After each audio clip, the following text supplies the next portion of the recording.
গঙ্গার জলে শুদ্ধ হয়ে লাইনে দাঁড়ানোর সময় চলে এসেছে। এরপর আমাদের সঙ্গে যেটা হয়েছে সেটা হচ্ছে, আমরা না লাইনে দাঁড়ানোর সময় লাইনের এন্ডিংটাই খুঁজে পাচ্ছিলাম না।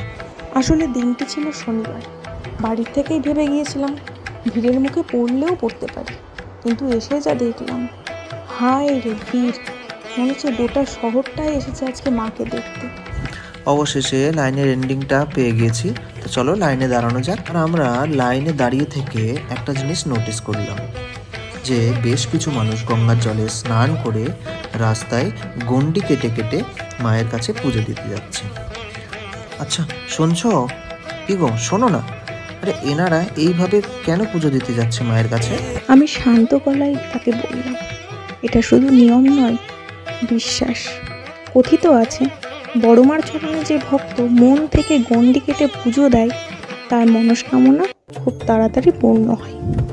অনেকে মানতও করে আসেন মার চরণে, কেউ সন্তানের জন্য, আবার কেউ বা সংসারের শান্তির জন্য।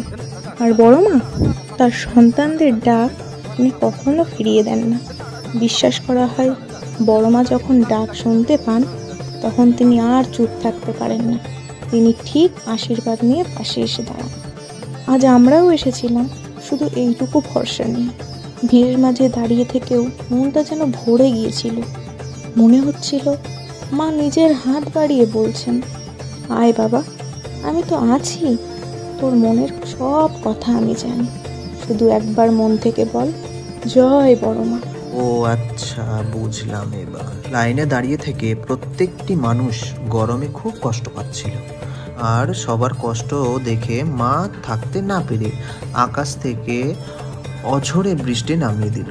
এই শোনো, তুমি লাইনে এখানে দাঁড়িয়ে থাকো, লাইনটা রাখো, আমি না পুজোর ডালিটা নিয়ে আসছি, ঠিক আছে? ডালি নিয়ে আসতে আসতেই আমরা প্রায় মন্দিরের ভেতরে প্রবেশ করে গেছি।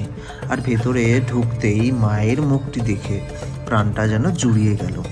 আমি তো জোর গলায় বলেই ফেললাম, জয় মা, জয় বড় মা।